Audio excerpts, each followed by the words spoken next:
We're back. We're back. Welcome to this video by Annie and me, Dave. We're putting this video together because of discussion we had yesterday regarding A Course in Miracles and the accessibility and usefulness of it to students. And one of the things that we were talking about was because of our combined vast experience being consciously and proactively about giving this away and meeting people and talking to people for the last 30 odd years, we have a combined resource of interactive experiences as students and teachers of the course, with students and teachers of the course, and many parallel stories. and I know you can say, well, it's just a story, but the stories can contain helpfulness, or can be helpful if you allow them to be, and if you allow those stories to be entered into as part and parcel of the miraculous acceptance of what's being presented, I guess. But it's like the story of Jesus. It's just a story too, but if you understand the story, it's entirely helpful. But the nature of the stories that Annie and I were talking about yesterday and looking at and trying to expand out upon was revolving around the idea of the course being a universal curriculum, and also the highest frequency of the universal curriculum available at the moment anyway on the planet. The both of us have had experiences of meeting people, and perhaps even Annie in her own experience, of people who have received the course like 20 years ago, and it's sat on their shelf for 20 years. And when you talk to them about it, oh, I'm not ready to read that. There's a recognition there that it's too advanced or too, I'm not ready for that something, you know. And then other people who've read the course, which states in its statement that there's no further need of lessons beyond the course, etc., and then gone back in a sense to a timeline in their own timeline to pick up other spiritual teachings, other references for the universal curriculum written by earthly minds who may or may not have had experiences here, that seem to be saying the same thing and directing you to the course. It's kind of strange, isn't it? It's just like a weird thing. So I wrote a post this morning trying to put these ideas out there and get them out, because they are commonly recurring scenarios that I encounter and Annie has encountered within the time-space experience. And our joining together here is to make this video is to try and become more helpful in regards to a conscious awareness of the utility of the course and the ability contained within its use to transcend the need not only for the course itself, but for any other kind of spiritual teaching, right? Or any other frequency of spiritual teaching, thus collapsing time exponentially, leaving, what would you say, leaving open space, or leaving the rest of the timeline to be completely miraculous without the need for study or symbols in that sense, because it's direct communication from the inner teacher, well, the light within, and that's the guiding light. Your mind has been trained, it's been forgiven. You're living in a forgiven mind that is under Christ control and Christ guidance. So there's no more need for outer symbols as such, whereas prior to that moment, there seems to be helpful symbols utilized by the mind that's coming to the point where it no longer needs those symbols. Yeah. So what she said. Yeah, what she said. So one of the things that when I was writing my post this morning, because I'm always it's no longer really a conscious asking for help to write the post. I'm just aware that there is a helpfulness available when my mind is open to it. One of the things that was given to me was a picture or an imagery of the course being inserted down, like vertically, coming down from out of time, right? And landing plonk on my timeline, plonk, and I walk into it. Now, my timeline is already written because my script in separation is already written just as the script of salvation is. But all of a sudden, here's this thing that comes from out of time, boom, which technically shouldn't be there, or it is there, but wouldn't ordinarily have been there had I not somewhere in my mind questioned for a better way or an answer to whatever the hell I think's going on, right? Boom, in it comes. Now, my ability to, I guess, use the course to the fullness of its capacity to relieve me from further pain, suffering, and death in the remainder of my script of time and space depends upon my willingness to take it at its face value for what it says, that there is no world. The world I see holds nothing that I want, and all of these sorts of things. And yesterday I had an interesting moment just with a guy who was sort of looking at the course with us at our little stall that we had set up. And I said to him, do you still have an agenda in the world? Keeping my finger on my nose, but do you still have an agenda in the world?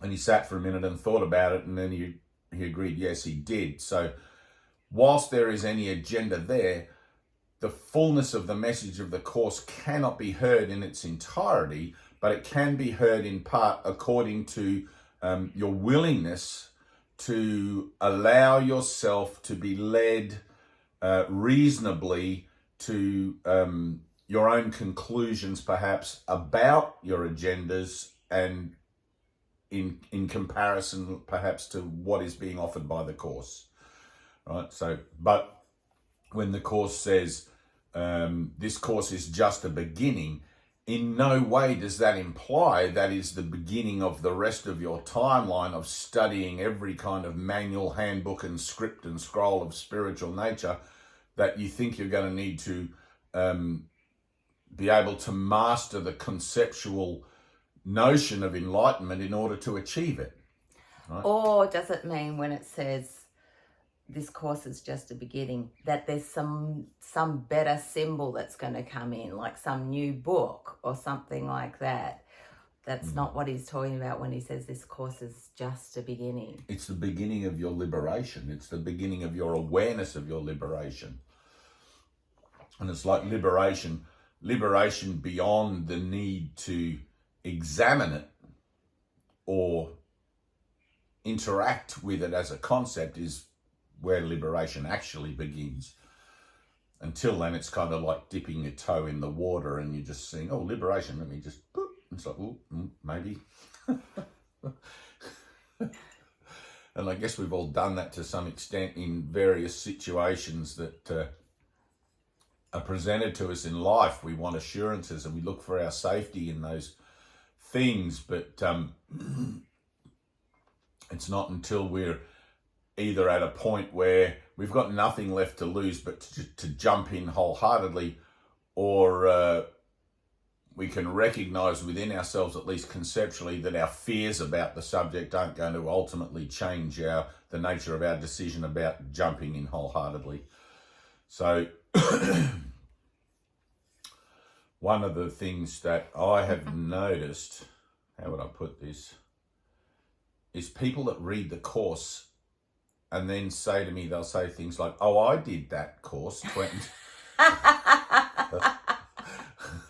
20 years ago, and now they're reading something like A Course of Love, or it's like, and at first, like, I get it now because of the post I wrote today and because of the discussions we've been having about this, but at first I'm like, how the hell can you read A Course in Miracles and then go back to something else that has nothing to do with A Course in Miracles at all, which A Course in Love does not. It does not speak purely from a singular and uncompromising position. But I get it. It's because A Course in Miracles has been dropped onto the timeline of that person as a waypoint as something that shows you or allows you to recognize, at least in the dim, dark, distant awareness of it, that there is no world, and that's possibly an experience that you're going to have, because the universal experience is not only possible but necessary.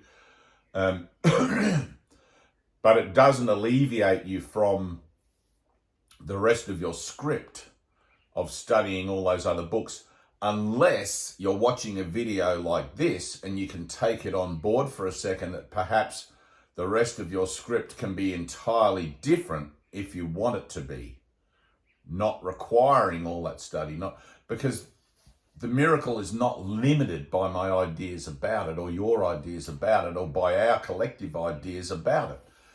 So, and I have had people say to me, oh, well, it's necessary that I go back and I do these steps because I've found the course, and they've recognized it in their own mind. They've found the course and it's a bit advanced for them, and they'll go back and perhaps for a decade be reading other things, and they'll come back around to the course again, you know, and you may have to do that, but I'm absolutely certain and guaranteeing you now, you don't have to, because the purpose of the course is to teach you to collapse time in your own association, and along with that, all the particulars of time that you think you need to bring about that collapse, right? We're looking at a journey that is already over. We're standing at the end of time together now, looking at something that has already gone by, laughing together at our foibles about trying to put together some sort of conceptual association that tells us what we need to do to be where we actually are. So in the interests of being helpful and helping to facilitate that and lubricate the sides of the passageway, Annie and I thought we'd put together this video. And I really don't know if anyone out there's going to hear it, but I'm hoping that I'm hearing it. And definitely reading the post is very clear. Like, this video is not, the post is really clear. Thank you, is it? Right. Yeah. Thank you. It's really clear. Yeah, so, but yeah, I feel there's much more to be said on this subject, because like the amount of people, like there would be very few, I mean, people that I have met who've picked up the course and gone, aha, this is it, and then they've read it, and then that's it. That's the end of the matter. Their interest in spiritual stuff has just fallen away, and they go on to live just a normal, miraculous life, like a free, like happy, peaceful, without compromise. I think I've probably met more that haven't had A Course in Miracles, the book, in their life. Right, actually. Yeah. Because we're early in time. Yeah, so it's like I've probably met more people that through their own collapse of time and whatever, surrender, have, even through the Bible, you know, if they've had some sort of Bible things that they've just gone to the source directly. Yeah. I've had people tell me that, you know, through all manner of spiritual teachings have had experiences. People have said, you know, like even Nanda said, oh, he heard Krishna talk to him because he was a devotee of Krishna consciousness. He heard Krishna telling him something, I forget what it was now. But the experiences along the way, there's multitudes. Broad, like so many. You cannot tell what, I mean, they're totally individualized and personal and everything like that. But the experience of there is no world, that comes through A Course in Miracles, or that comes to recognition in me through A Course in Miracles. I may have the experience on a mountain in India, or I may have the experience, whatever, but the ability to have the experience, or the experience itself and the truing up to that experience as a collapse of my own association, my own temporal association, happens through A Course in Miracles because it was sent in from out of time specifically for that purpose. It's a complete thought system. There's nothing lacking in it. There's nothing missing in it. That's right. It comes from a whole mind. A whole mind is healed. Comes from Jesus, for fuck's sake. You know, like, wow. And yeah, I would just say that read the post, which if we're uploading this video, that post should be in part of the description. Yeah, I'll upload this video to YouTube, and then if you want to go on my Facebook page, which is Dave Phare, Phare, and you'll be able to read the post. What's the date today? We're going to put the post in the description, so it's with the YouTube. Oh, so we can do that? Yes, we can. Techniques. Annie knows techniques.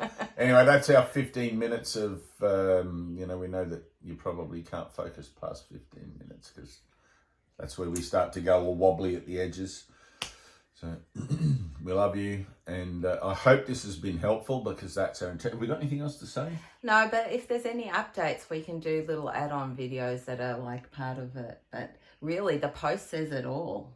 The post said it all. The post does say it all. If you trip over the course in your journey somewhere and you find you spend a few years or 10 years or whatever reading or whatever, like maybe you can refer to this video and be like, oh, I remember those guys. They said something about this, because there'll be a point where you go, now what do I do? Jesus is telling me there is no more need for the lessons. I have no further use for them. Now what? Right? Now what doesn't even really come into it. Now just be at peace, right? Let the peace of God